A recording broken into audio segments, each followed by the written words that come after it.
I want to give the floor to the person from Volgograd region. They have already shown us the results of some of their studies. Let me pass the floor to Mikhail Shevyakov. He will tell us about the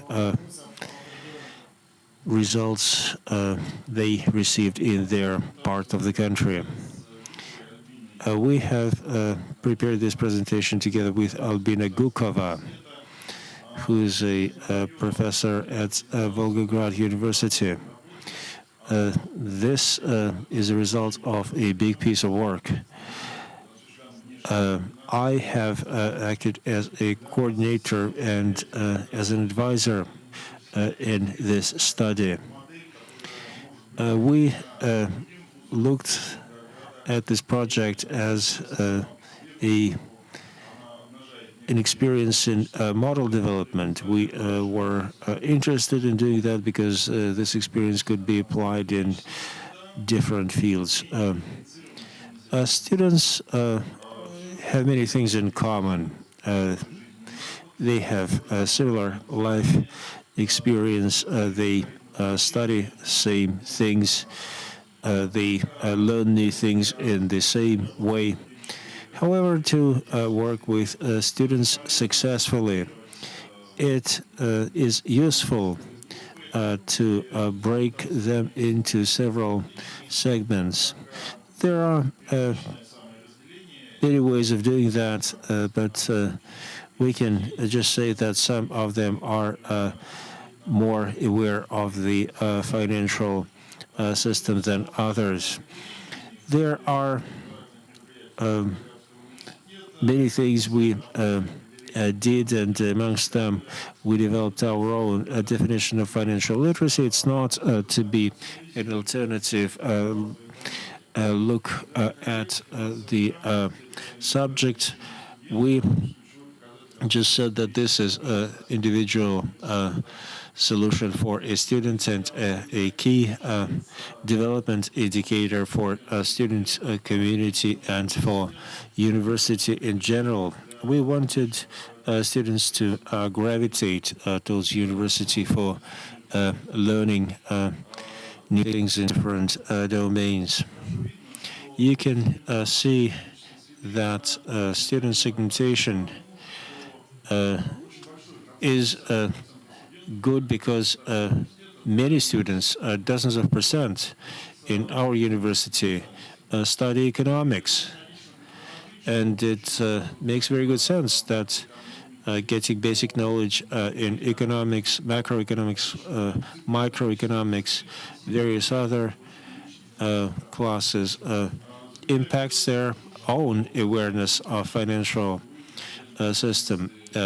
Of course, students of economics know more about the economy, but they do not know everything, and we should not have too high expectations for them. Even students of economics do not understand the importance of savings for a rainy day or for the old age.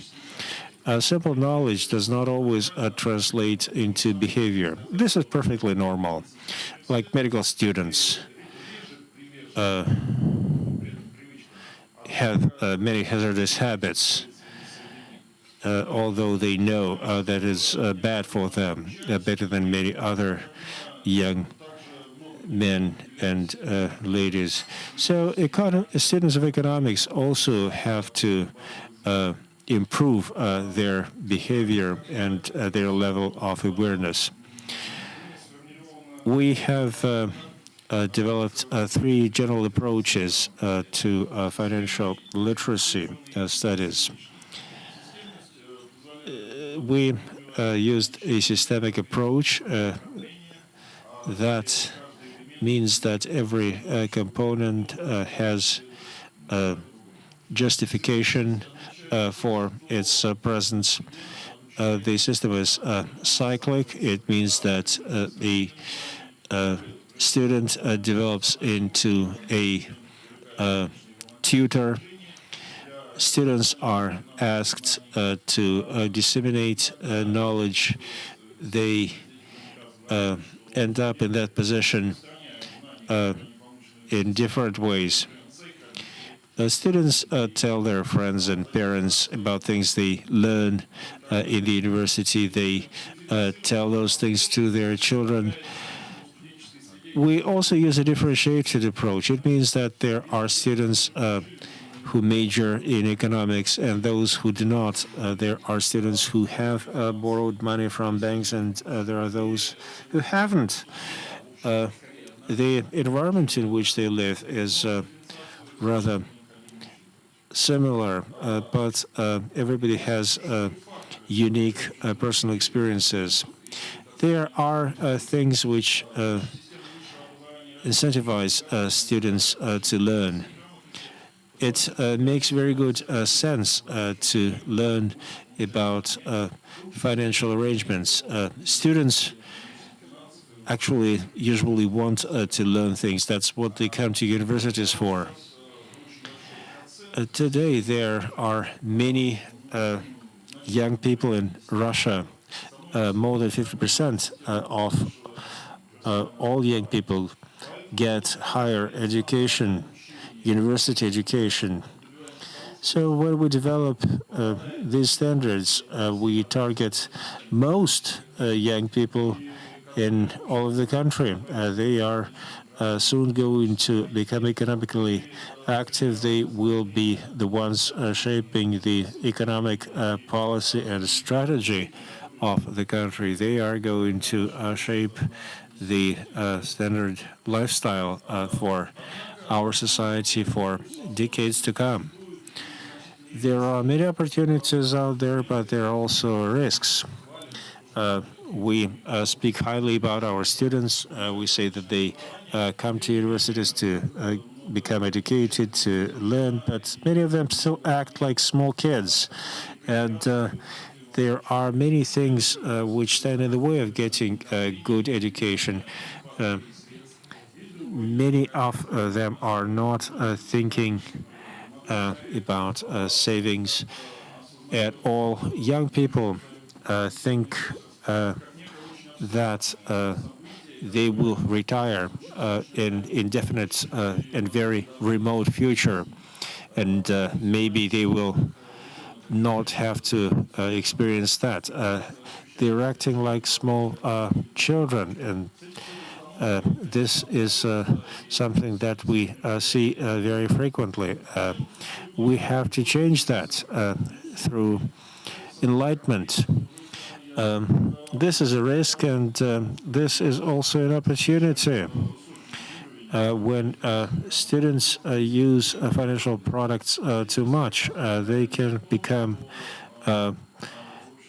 overloaded with financial products. Many people said that in other countries, like in Britain or in the US, there are many young people who have experience with financial operations, but it's in many cases a negative experience.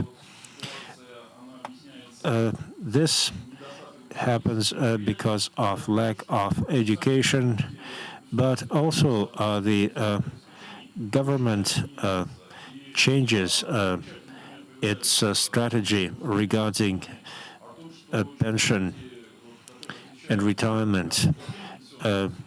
Government workers oftentimes cannot forecast or calculate their future pension level. We have put together a matrix for student financial knowledge development. We are going to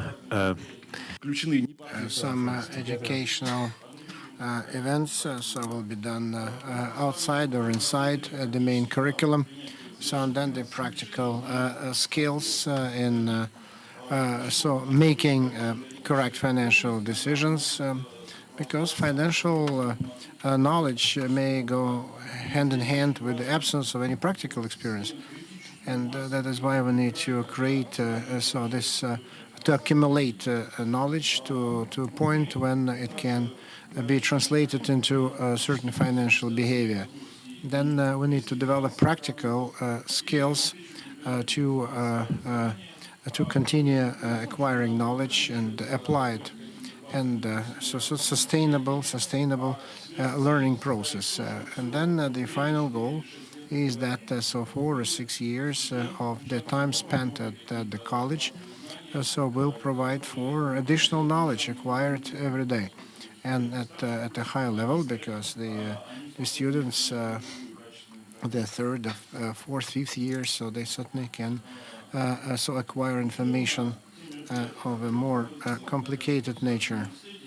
Then, so our state university, and we have a project team, and we're trying is to introduce the following components. So it's the training, interactive events, public events, enlightenment events, and consultations. Certainly this is very contrived, but at the same time, so these are the basic things that actually we provide to our students. And by using this experience at the subsidiary of our technical university and the Academy of State Service and at other higher education institutions. So because this is the model that we have set up and that can be replicated later.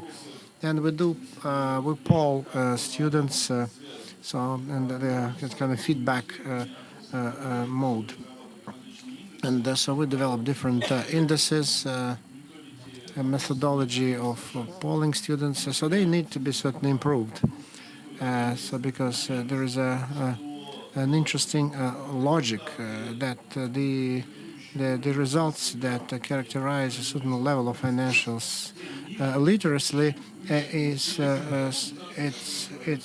it's related to the company that is doing the polling. So the higher the professionalism of the company is, the lower are the results of the feedback they get from the students. And so we're not talking about sampling, but here we use different methods. So we try to cover it from A to Z. So the entire body of the students is penetrated, and so then we do sociological studies as well. So then our training course includes different disciplines, and so the students are happy, and the feedback is good. Students are grateful. Then the distance learning courses, so we use different internet links, web learning. That is working with the help of internet technologies, helps to promote the knowledge. Then another good practice is creating this community in contact in the web, and it's working very well. So then we create interactive business games. And using the simulators, so we got a grant from the Ministry of Finance of Volgograd Oblast. And then we organize youth events at the university and at schools. So students are involved, pupils are involved as well. So when the students act as teachers, and then a lot of printed matter has been published. Some cartoons, printed cartoons, have been published as well, distributed as well. So then there are some other enlightenment events that we have been pursuing. Then different publications of the state Volgograd University. So then there's a shortage of educational literature, but we distribute them among public libraries, and they are of unfailing success. And then we use the local press, so on the forum paper. Then we have centers of financial literacy where students and teachers can work together and participate. And then another very important point is so then to enhance the level of financial literacy for the future. So that's an indicator of applicability of skills and financial knowledge in everyday life. And then this kind of self-assessment. Self-assessment of students helps a lot because the self-assessment helps to understand what needs to be done. So thus we have accumulated a great deal of experience, and we have put together a case study that can be replicated and scaled up in other areas of the Volgograd region that will yield results. I am sure about it. Thank you, Mikhail.